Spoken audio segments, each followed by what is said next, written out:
मित्रों राम राम। मेरा भारत मेरी बात चैनल पर स्वागत। मैं हूं अनिल नागपाल और आज के इस अंक में हम बात करेंगे कि क्या स्वामी रामदेव जो इस देश के सबसे प्रसिद्ध योग गुरु हैं, उनको अवमानना का जो नोटिस जारी हुआ है या पीछे भी उनके ऊपर कोर्ट लगी थी, क्या उनको कोई सजा होगी या वो इस मामले से बच निकलेंगे? क्योंकि पिछले काफी समय से आपने देखा होगा, पहले सुप्रीम कोर्ट में और हाई कोर्ट में स्वामी रामदेव को लेकर मामला लगातार कोई ना कोई चलता ही रहता है।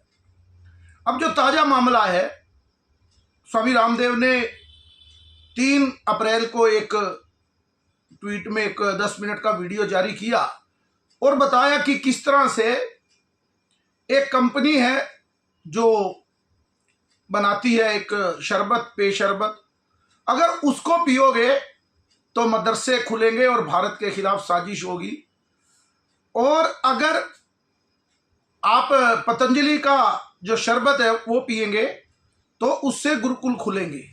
तो इस बात को लेकर दिल्ली हाई कोर्ट में एक याचिका डाली गई कि स्वामी रामदेव ने हिंदू मुसलमान किया है और कई कारण जो एक कंपनी को बदनाम करने का प्रयास किया है। वो कंपनी है हमदर्द और उसके रूह अफ़ज़े के बारे में। लेकिन स्वामी रामदेव के जो पिछली पेशी थी उसमें उन्होंने कहा कि उनके कुछ जो है आपत्तिजनक कोई बात है, उनके वकील ने कहा नहीं रहे वो कि हम हटा लेंगे। लेकिन 10 तारीख को फिर उन्होंने कहा कि मेरी ये पोस्ट डालने से कुछ लोगों को मिर्ची लग गई। एक बात तो तय है कि जो बाबा रामदेव हैं, क्योंकि हमें भी उनको नज़दीक से देखने का कई बार मौका मिला है, कई कैंपों में जाने का जवानी के समय मौका लगा, तो वो जो मन में है या उनके दिल में है वो चेहरे पर भी आ जाता है। कोर्ट ने भी यही कहा कि आप अपने आप को रोक नहीं सकते, आप किसी के कंट्रोल में नहीं हो। ये बात सत्य है, क्योंकि बहुत से लोग होते हैं, बाहर कुछ होते हैं, अंदर कुछ होते हैं, और इतना बड़ा ब्रांड होने के बाद तो उनकी अलग दुनिया अंदर कुछ और दिखाने की होती है। बाहर कई चीज़ों की पाबंदियां, कुछ भी हो सकता है। लेकिन स्वामी रामदेव जी के बारे में ये कहा जा सकता है कि वो बाबा रामदेव इस मामले में पूरी तरह से फ्री माइंड है। वो बच्चे की तरह हंसते हैं, बच्चे की तरह जीते हैं, और जो उनके दिल में है वही उनके चेहरे में है। कोई फ्रेब वो लेकर नहीं चलते। अब मामला है, कोर्ट ने भी कहा कि अवमानना है, हमारे कहने के बावजूद भी आप इस बात को करते हो और इस तरह बार बार कोर्ट की अवमानना करते हो। पीछे भी सुप्रीम कोर्ट में भी बाबा रामदेव को पेश होना पड़ा था। वो मामला था कोरोनिल को लेकर कि आपने ये भ्रामक प्रचार किया कि आपकी दवाई से कोरोना ठीक होता है या कुछ भी। अब वो कोर्ट को पता, लेकिन मैं खुद इसका उदाहरण हूं। हम जैसे लोगों को, मुझे तो खास तौर पे मुझे पता है, जब मुझे कोरोना हुआ था मैंने कोई इंग्लिश, उस समय कोई दवाई दूसरी नहीं ली थी, जो कोरस होता था उस समय, मैंने कोरोनिल ही ली और प्राणायाम और दंड बैठक लगाई, तो उससे 3 दिन में ही कोरोना नॉर्मल कर लिया था। अब क्या है क्या नहीं वो विषय कोर्ट जाने और उसके जो इसके जानकार हैं वो जाने।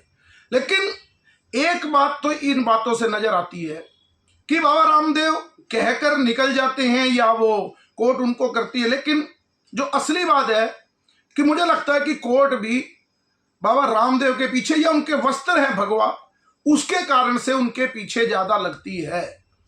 क्योंकि रामदेव ने भी इसमें जो दूसरा 10 तारीख को उन्होंने डाला, उसमें कोई कंपनी का नाम नहीं लिया। उन्होंने तो यही कहा कि एक कंपनी है, अगर उसका शरबत आप पियोगे तो वहां से मदरसे चलेंगे और इस्लाम का प्रचार होगा, और एक अगर आप पतंजलि का शरबत पिएंगे या पतंजलि का सामान लेंगे तो उससे गुरुकुल खुलेंगे। इसमें कोई दो राय नहीं है, क्योंकि झूठ भी नहीं है, क्योंकि स्वामी रामदेव ने एक अपनी भारत बोर्ड भी बनाया हुआ है जिससे शिक्षा होती है, अपनी यूनिवर्सिटी है, गुरुकुल खुले हैं, और इनके खर्च करने से तो गुरुकुल खुल ही रहे हैं। और जो दूसरी कंपनी है जिसके बारे में वो कह रहे थे, वहां पर तो नेचुरली बात है कि वो भी अपने धर्म को प्रेशर देते हैं। और एक उन्होंने कहा जिहाद के बारे में कि एक शरबत जिहाद है। तो एक मौलाना साहब भी बीच में कूद पड़े कि बाबा रामदेव योग जिहाद चला रहे हैं, भारत जिहाद चला रहे हैं, पतंजलि जिहाद चला रहे हैं। तो अच्छा है योग जिहाद चलाना तो, लेकिन लोगों को मारना सबसे बड़ा गुनाह है। लेकिन इस देश पे मुझे तो ये लगता है कि बहुत बड़ा उपकार स्वामी रामदेव का भी है। मैंने बड़े बड़े जजों को भी वहां जाते देखा है, जो वहां कपालभाति और अनुलोम विलोम करते हुए उनके अंदर बैठकर। लेकिन कई लोगों की जो मानसिकता है वो मुझे लगता है कि हिंदुओं के खिलाफ, चाहे वो कोर्ट के जज हों, वकील हों, या क्योंकि अभी आपने देखा होगा कि कोरोनिल को लेकर जब विवाद हुआ, उन्होंने कहा कि मेरी कोरोनिल ठीक करती है। लेकिन आपने ऐड देखी होगी एक कि फेयर एंड लवली काली त्वचा को गोरा बना दे। मुझे आज भी याद है 2007-8 की बात है, उस समय राजीव दीक्षित होते थे, उन्होंने कहा था, फिर उसके बाद उनकी देहांत हो गया। तो वो बात कर रहे थे कि इस पे केस करना चाहिए। यानी साउथ में तो औरतें काली होती है, यानी जो कालापन है उसका अपमान करते हैं क्या कि ये गोरा बनाती है। आज तक किसी क्रीम को लगाने से क्या कोई गोरा हुआ है? लेकिन कोर्ट इस पर कोई ध्यान नहीं देता। कोई उसकी आती है सेंसोडिन की या बहुत सी, अभी जिसे हमदर्द की के लिए मामला है, उसकी एक आपने ऐड देखी होगी पुरानी, अभी नहीं तो पता नहीं, मुझे आती नहीं टीवी पर, हमने देखी नहीं। पहले जब हम छोटे थे देखते थे, हमदर्द का टॉनिक सिंकारा, और जावेद जाफरी बिल्कुल पतला सा है और वो उसको पीता है और एकदम ताकतवर हो जाता है। बताओ, सिंकारा पीने से क्या कोई व्यक्ति पतला एकदम ताकतवर होता है? लेकिन उस पे किसी का कोई ध्यान कभी नहीं जाता। जैसे ही कोई हिंदू की या गुरुकुल की या भारतीय संस्कृति की बात करता है, मुझे लगता है कि कुछ जजों का भी माइंड सेट है कि इस बारे में तो हमें कूदना ही है। और हैरानी की बात है कि 5 दिन 2 दिन में बड़ी जल्दी फैसले आ जाते हैं। अभी एक फैसला आज ही आ गया कि 6 लोगों को जो पाकिस्तानी है, क्योंकि पाकिस्तानियों को सबको सरकार निकाल रही है, तो सुप्रीम कोर्ट ने रोक लगा दी कि इन 6 लोगों को नहीं निकालेंगे जब तक पूरे कागज सत्यापन नहीं होते। हमें यह समझ नहीं आती कि 2-3 दिन में ही पाकिस्तानी नागरिक भी सुप्रीम कोर्ट में चले जाते हैं और सरकार को झूठा साबित, यानी सरकार जो कार्रवाई कर रही है उसके ऊपर स्टे कर देते हैं। नहीं तो देखना चाहिए सरकार जो कर रही है, युद्ध काल का समय है, लेकिन एक माइंड सेट पूरी तरह मुझे लगता है हिंदुत्व के खिलाफ है। रही बात अब स्वामी रामदेव की, तो उन्होंने जो भी कहा ठीक कहा। भाषा कैसी हो सकती है, गलत हो सकती है, लेकिन एक बात तो तय है कि हमें इन चीजों से बचना होगा। किन चीजों से?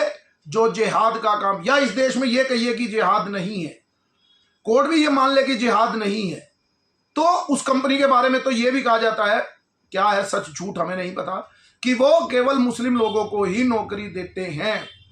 लेकिन यहां स्वामी रामदेव के तो आप फ्री में भी दवाई जाकर ले सकते हैं, क्योंकि वो पूरा उसका साल्ट वाल्ट बताते हैं। अगर किसी को नहीं जरूरत तो उसके बाद उसकी दवाई ले, नहीं तो कहेंगे आप गिलोय लीजिए, आप एलोवेरा लीजिए, उसका एस्टेक पूरा दिया जाता है। लेकिन मुझे लगता है, क्योंकि अब कल सुनवाई थी, अब इसको 9 तारीख तक दे दिया है और उन्होंने कहा है कि अवमानना की बात होगी। अब पता नहीं सुप्रीम कोर्ट की अवमानना कितनी होती है, क्या होता है। जब ओवैसी जैसे लोग राम मंदिर के फैसले पर यह कह देते हैं कि सुप्रीम कोर्ट का फैसला गलत है, हम इस फैसले को आने वाले समय तक ठीक करके रहेंगे, या कुछ भी अपशब्द बोलते हैं, सुप्रीम कोर्ट पर इसका कोई असर नहीं होता। जैसे ही निशिकांत दुबे जैसा हिंदूवादी व्यक्ति या स्वामी रामदेव जैसा व्यक्ति कुछ भी शब्द कहेगा, उसी समय सुप्रीम कोर्ट के जज भी और कुछ वकील जो अपने आप को कथित सेकुलरवादी कहते हैं, एकदम से खड़े हो जाते हैं और उनके लिए कोर्ट भी खुल जाती है। अब हैरानी की बात है कि इतनी जल्दी उनको समय कैसे मिल जाता है हाई कोर्ट, और उससे बाकी इस देश में जैसे चल रहा है वो चलेगा ही। लेकिन मुझे लगता है कि 9 तारीख को स्वामी रामदेव की जो पेशी है उस पर आने पर पता लगेगा, क्योंकि सुप्रीम कोर्ट में भी स्वामी रामदेव को पेश होना पड़ा था। लेकिन फिर वही वो अपने स्वभाव के साथ हैं, जिसको फकीरी कहती हैं। मैंने देखा है वो वाकई में फकीर है, उन पर इन बातों का कोई असर नहीं होता, जो होगा होता ही रहेगा। बहुत से लोग उनके विरोध में भी हो सकते हैं कि उनकी भाषा गलत है या वो रामदेव व्यापारी हो, बहुत से लोग हैं। और मैंने देखा है, मैं कई लोगों को जानता भी हूं, गाली भी देंगे और छुपकर उनकी दवाइयां भी खाएंगे, पेस्ट करके, पेस्ट बड़ा अच्छा है। तो ऐसा भी करने वाले बहुत से लोग हैं। तो ये बड़ा एक इंटरेस्टिंग मामला कोर्ट में होगा कि रामदेव भी अपनी फकीरी में क्या करते हैं और कोर्ट क्या करता है। आज के अंक में इतना ही। मेरे इस चैनल को लाइक कीजिए, सब्सक्राइब कीजिए और ज्यादा से ज्यादा शेयर कीजिए। भारत माता की जय, वंदे मातरम, जय श्री राम।